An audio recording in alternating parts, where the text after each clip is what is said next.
One of our favorite foods in the US is Chinese food. Okay, well, American Chinese food. Things like General Tso's chicken, crab rangoon, beef with broccoli, and of course, fried rice. But after we moved to the Netherlands, when we went to a Dutch Chinese restaurant, some things on the menu are familiar, but to be honest, most of it isn't. But to us, that's an opportunity. In this video, we're gonna be trying and rating all of the popular menu items from a Dutch Chinese restaurant here in the Netherlands. We're getting fancy since the first food we're trying tonight is from a nicer Dutch Chinese restaurant, and we'll explain more later in the video. This looks terrible. I'm so scared this is gonna catch my hair on fire somehow. It might. First up today, we are trying kulo kai. Yes. And I believe these are sweet and sour chicken nuggets? I think this might be the closest thing to sweet and sour chicken, which is something we're very familiar with American Chinese food. It does look very different though. It's just breaded chicken nuggets, I think, and a sweet and sour sauce. The sauce does smell very sour. Well, that's good. Yeah. Oh wait, we forgot the Nasi and the bami. Ooh, yes. Let's get these out of here. You just dropped an ember on my arm. Oh my God, I'm sorry.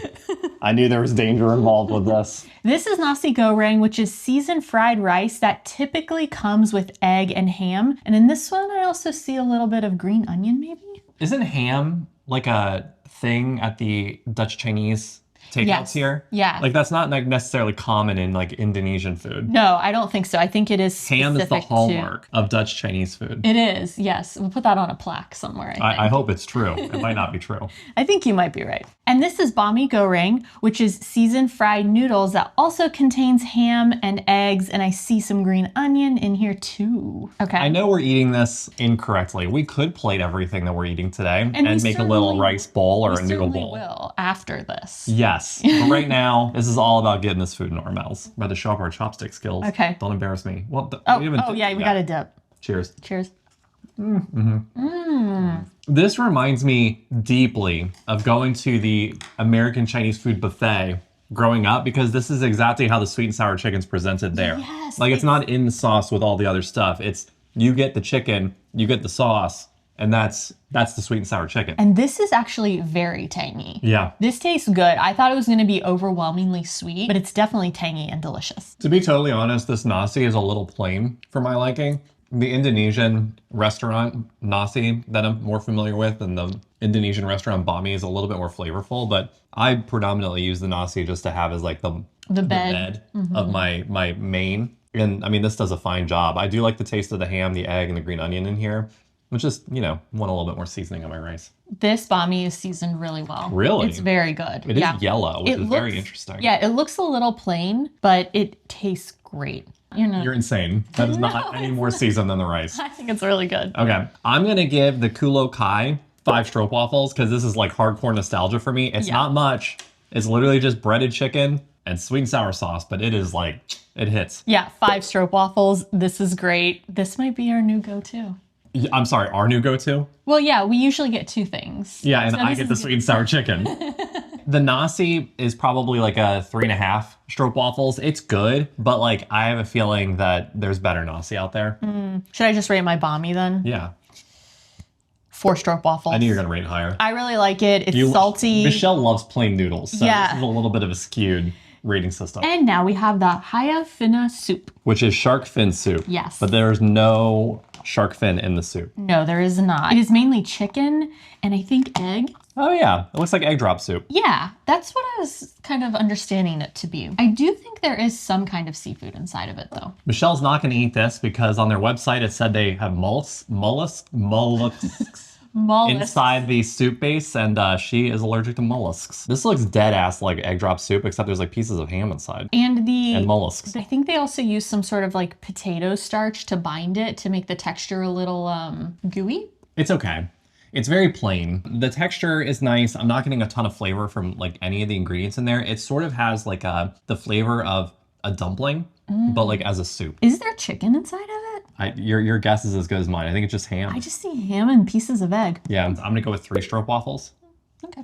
And finally, the main event of a sit-down Chinese restaurant in the Netherlands. Dun, da, da, da. Peking duck or Pekingeend. It's like probably one of the most famous things that you can get from a From a Chinese restaurant? Yes, it smells so good. Oh my gosh. The duck is typically marinated with warm spices like star anise and maybe some cinnamon. I don't really smell that though. I smell like a peanut sauce. Do you? Yeah.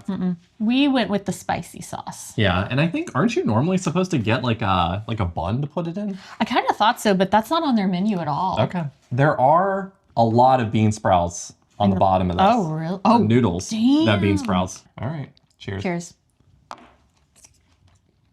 The duck is surprisingly good. From a takeout place, it is surprisingly well cooked. It's cooked so well. It's really tender. The meat is soft. The skin is not crispy, but I also think that's just because it was in a plastic takeout container. I'm wondering if the duck itself was marinated in something. It must have been. I don't taste anything though. Bean sprouts, when you eat it with the duck, very nicely crispy. This sauce is sweeter than the like sweet and sour sauce. What does it taste like? Like cherries. That's it. Yeah, what I gave that 4 stroopwafels. No, you gave that 5. I think it's only fair that I also give the Peking duck 5. I'm gonna give this 4.5 stroopwafels. Okay. It's very good. I'm gonna stick with a Kulo Kai at 5 because it's like the nostalgia thing for me. All right, it's time for everyone's favorite segment, Plugging Our Patreon. Did you know that we have exclusive mini bonus adventures over on our Patreon? Like this video, where we ate our way through a super tasty food hall in Rotterdam with Georgian food, Mexican food, and a place that makes their own version of the famous McDonald's frietsaus. Do you want to say sauce like that? Yeah. You sure? Yeah. Okay. That's patreon.com/Buncharted. We wouldn't be able to make videos like this without the support from y'all, so thank you so much for your support. And now, back to the Dutch Chinese food. For our next round, we went to our local Dutch Chinese food takeaway, Walk-in Snacks. So a lot of this food takes heavy influence from Indonesian food, Surinamese food, and Chinese food. And then it's all adjusted to the taste of Dutch people, which is why many of these places are called Chinese-Indonesian restaurants. Our experience in the Netherlands is that you can find food like this at nicer sit-down restaurants that also tend to do a good bit of takeaway. Like at Kota Raja in our Drenthe video, where we had Chinese-Indonesian rice staffel that was very tasty. And you can also find more takeout-focused places like at Walk-in Snacks. I think it's important to note that you can also find more authentic Chinese restaurants in the Netherlands too, like when we went to this Cantonese restaurant in Den Haag's Chinatown. Okay, let's get started with starters. But really, this is like starters and sides since we've already eaten some of the sides before, like the Nasi and the Bami. I know, it's confusing. First up, sweet and sour cucumbers. A nice little cool treat to begin with. This is like quintessential Surinamese food for some reason for me. Yeah, this these is just like my sandwiches. Yeah, it's like my favorite thing that we get from Surinamese places here. Whoa. It's so crispy. Now we have the Kipsate or chicken satay. We didn't rate the cucumbers. Oh my gosh, we're so out of practice. 4 stroopwafels? I'm gonna say 4.5. Okay. Yeah, this is like quintessential Indonesian, right? Oh, absolutely. This is quintessential Indonesian. But I do think Indonesian satay is usually grilled over like a charcoal grill. Yeah, and that is like, I think the staple of the Dutch Chinese cuisine is it's not. It's not. It's just a very different type of preparation of the satay. Did you say dairy different? It is dairy different. I don't know if there's any dairy in it. So this is chicken and it's in a peanut sauce or satay sauce. It smells very sweet. It does smell very sweet. It also smells chickeny. I was gonna say it's chickeny. That's really good. They're definitely marinating the chicken in something. It's definitely not as sweet as it smells. It almost tastes like it was like kind of rotisserie-ish. Like there's definitely like some slow cooking going on in that chicken. I would definitely put this into our rotation from It's takeout. part of like a lot of the combo meals. So usually you'll get like a main, some nasi or bami, and then you get some satay on the side. Or lumpia. Yeah. So I mean, I would definitely see myself happily eating this again. I'm gonna give this 4 stroopwafels. 4 stroopwafels, yep. Next up, we have the fried bananas, and they're fried bananas. One of the owners of the shop did say that their fried bananas are more on the sweeter side, where I think sometimes the Indonesian ones can be a little bit more like savory, served with peanut sauce. Yeah. Do you think this is going to be like an oli bowl with banana inside? It smells like one, but no. I mean, an oli bowl is so doughy. This has such a thin layer of dough. No, I was actually thinking the dough's kind of thick on this. Give it a squeeze. All right. All right, cheers. Amazing.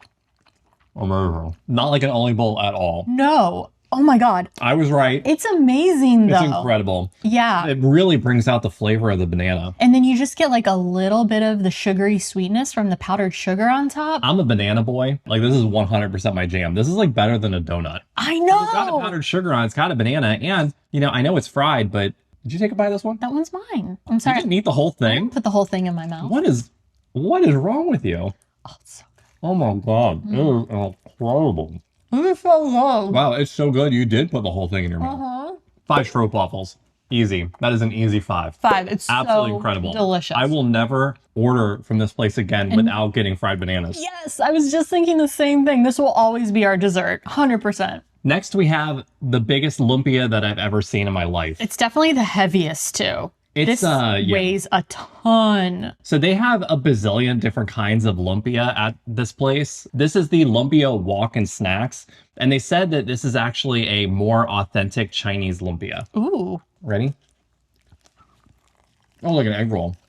They're a really big egg roll. It is absolutely chock full of bean sprouts. Like, so many bean sprouts. So there's bean sprouts, carrots, and pieces of chicken. Did you see anything else in there? No, I certainly didn't taste anything else either. Oh my gosh, this is amazing. It really is. I can't believe this is a lumpia. They did imply that we would have a hard time finishing it between the two of us. We always do. I don't know what that one means. Yeah, I'm not sure either. But you know what?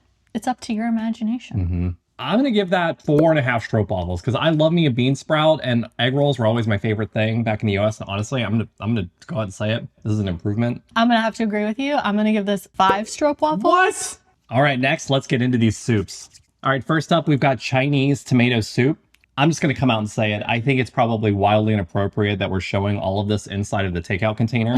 It really And is. I apologize for that. Y'all, our dishwasher is still broken. This is the way that you're going to get it if you're getting Dutch Chinese takeout here in the Netherlands. We're trying to give you that real experience. It's the authentic experience. Yeah, so I know that the soup is probably not best presented this way, but it looks like it's tomato soup with noodles in it. Yeah, tomato soup with noodles and big chunks of chicken. And the tomato soup is very like thick and glossy. It's good, but it also just tastes like chicken noodles and pizza sauce. The thing is, It's not bad.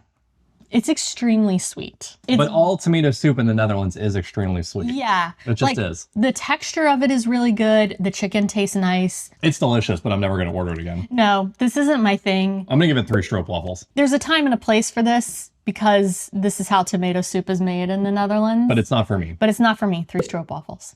Next, we've got the wonton soup. Ooh, this is full of bok choy. Oh my gosh, look at that. That's a lot of bok choy. That's amazing. I love bok choy. I'm going to try and stuff the whole wonton in my mouth. You think you can do that? Yeah. It's fine. Yeah. It's like really light broth, and the wonton is good. The bok choy is nice and crunchy. It's not like punch you in the face with flavor. If I was sick, I would definitely be ordering this to go. I'm going to give it 3 stroopwafels too. Yeah, 3 stroopwafels. By the way, before we move on, at Friet Koning, aka Gezouten Mening, he recommended this photo book of Chinese-Indonesian restaurants in the Netherlands. The cool thing about this book is that it's actually trying to document every single Chinese-Indonesian restaurant in the Netherlands. There's photos of all of them. But in Dordrecht, there are neither of the ones that we've ordered from today. I know, we were so surprised when I'm a we little opened the concerned book. about that, to be honest. And now on to the mains. This is Phu Yong Hai, which is a fried omelet with chicken and vegetables in a light tomato sauce. And then I have a bowl of Nasi goreng. And I have a bowl of Bami goreng. This is a big ass Oh, look bite. at this. This is a good for bite. you. Ready? Okay, this sauce is the tomato soup. No, it's not. It's delicious. It is not. I really think it might be, but it goes so well with the chicken and the eggs in this. It's good. It's I'm going to give super it good. 4.5 stroopwafels. I'm gonna go with 4 stroopwafels. You like this, though. You seemed really excited about it. I am. 4 is great. I mean, I don't know what to say. It's delicious. Fans of Uncharted will know that Michelle will constantly just close out her thoughts by saying it's delicious or something, and even when it doesn't really make sense. I do it in everyday life too. When I'm doing the laundry, when I'm riding my bike, Well, yep. when I'm petting my cat. The 3 things she does guaranteed every day. Laundry, bike, bikes, cat. cat. Every day. There's really only one of those things I do every day. And now we have the kip met zwarte bonen sauce. Which is chicken with a black bean sauce. I'm not sure this is popular for Dutch Chinese food. The woman at the walk-in snack said it's not necessarily something that's super popular here, but it is something that's more authentic Chinese. It's giving me like Oh, it's savory. Southwest food vibes in the United States. I'm getting soy sauce. Oh. Yeah. This is really testing my chopstick skills. Ready? You have Cheers. chicken? What? No Do I? chicken? No chicken? No, that's fine. Okay. Kip met zwarte bonensaus, eerste hap. Chicken sensation. Eerste hap. I don't know what it is, but it tastes exactly like what American Chinese food tastes like. I know. I'm currently at a Chinese buffet with my family in Ohio. I think it's just like a chicken garlic dish or something. Is there like garlic that. in it? It tastes so good. Like the brown sauce is like a brown gravy that's just, it's perfectly seasoned. It just has a very like savory umami flavor. And Yeah. there are beans in it. There are brown beans in it. But I'm Black not beans. getting any bean flavor. I wouldn't really say it tastes like, Well, unless that's probably because you didn't get enough of the beans in it. There's literal beans in it. you just ate one bean. It's very good, and I'm extremely glad that you added this to the list because this was a last minute ad. I don't know if I said that or not, I just had a curiosity. but this might be like a new go-to. I'm going to give it 4.5 stroke waffles. It's pretty tasty. 4.5 stroke waffles. This is the Tjap tjoy. For the bean sprout lover in your life. This is like 50% bean sprouts. Is this like chop suey? Did we? Yeah, that's what it it doesn't translate to that, but that's what it is. This reminds me of mugu gai pan. Have you ever gotten that? Isn't that like in a dumpling or something? No, it's actually just like a dish like this with kind of a clear savory sauce. Oh. I used to get that all the time when I was a kid. Do you like clear savory sauce? I do. Cheers. Cheers. The crunchy bean sprouts. Wow. This is such a good main because you really, really get a healthy dose of crunchy vegetables. Not literally healthy necessarily, but like a lot of crunchy vegetables. You got bean sprouts, you've got carrots, you've got beans, another kind of peas. Yeah. Beans. Sorry, my brain just broke. It's got beans. It's got beans. It's got beans. What are these called?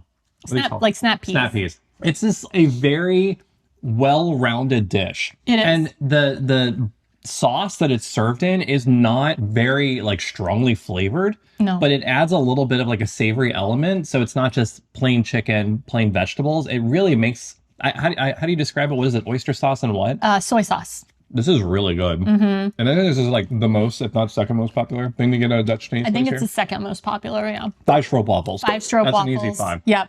Don't even need to think about it. It's delicious. Last but not least, we've got what is probably the most popular thing. I do believe so. It's, Babi pangang. Yep, exactly. Were you going to try and beat me to it? Yeah, I was going to, but you did it so well. And what is this? Pork. They said that it was actually pretty authentic, Yeah. which was surprising to me. Yeah, she was like, it's a very thinly sliced pork, super like thin and authentic. That was a really rambling way to describe. Yeah, I was going to all those say things, that isn't that it? definitely wasn't like trying to emphasize the point I was No, making. I started just to went go in, like, the somewhere, definition. and then it was a dead end. Oh, it smells very good. Cheers. Cheers. Ooh. The orange flavor isn't like orange chicken. No, it's not like candied orange. I guess it's very subtle. It is. Yeah, it's like a soft orange flavor, not too sweet, and it just mixes really well with the pork flavor. When did you scoot a lot closer to me? We were actually very nicely spaced apart at the beginning of this. No offense. I don't think I'm doing it intentionally. My cushion's at an angle. Okay. So I've just been slowly There we go. sliding There we go. towards it. Do you not want me to? No, it's just I'm looking up and I'm looking at the framing and it's just like it's all on one side. It's like we're about to capsize. The whole thing's just gonna go like this. I don't know what it is, but in the Netherlands, spare ribs are really popular. Yeah. Like really popular. And this is basically deboned spare ribs and like an orange zest sauce. Oh, you're right. Yeah, which is delightful. And it takes all the effort out of the whole eating spare ribs thing. But like it really makes sense why this is so popular here. I don't like it as much as the Tjap tjoy. Yeah, I completely agree. So I'm gonna have to say, like, I'm gonna give this, what did I give the egg thing? I'm gonna give it 3.5 stroop waffles. Not because it's not good, but because I want to make sure that the Fuyang Hai has a better rating. And I'm confident that solidly puts it there. Yeah, I think I would just give it 3.5 stroop waffles too. It's good, but I think I prefer some of the other things that we had. It's delicious. By the way, if you're watching this and you're familiar with American Chinese food, you might be wondering now, where's the fortune cookie? There are no fortune cookies here. Nope. Apparently, fortune cookies are only popular with American Chinese food and then Chinese food in Canada and Australia. And apparently, fortune cookies aren't even from China at all. They might even be from Japan. What? So anyway, there's no fortune cookies. Oh, but at least bananas will do. Oh my God, they will. If there's a fortune Wait, inside, I was gonna say. it wouldn't get better than that. The banana is so much better than fortune cookie. I would eat one banana Well, over we could just eat 100 some, fortune we cookies. could eat some of this bag. That would be like eating Kind a of fortune is the cookie. same thing. It's like sweet bag. Oh, You're my that's my sweet bag. It's delicious. Did we miss a popular item from Dutch Chinese menus, or did we miss your favorite thing? Let us know in the comments. I hope we didn't. Hopefully not. Also, if you want to see us try Indonesian food and our first rice toffel, check out this video. Next. Or, yeah. Well, yeah, finish watching this one. As It's always, almost over. thank you so much for watching, and we'll see y'all next week. Ta-da!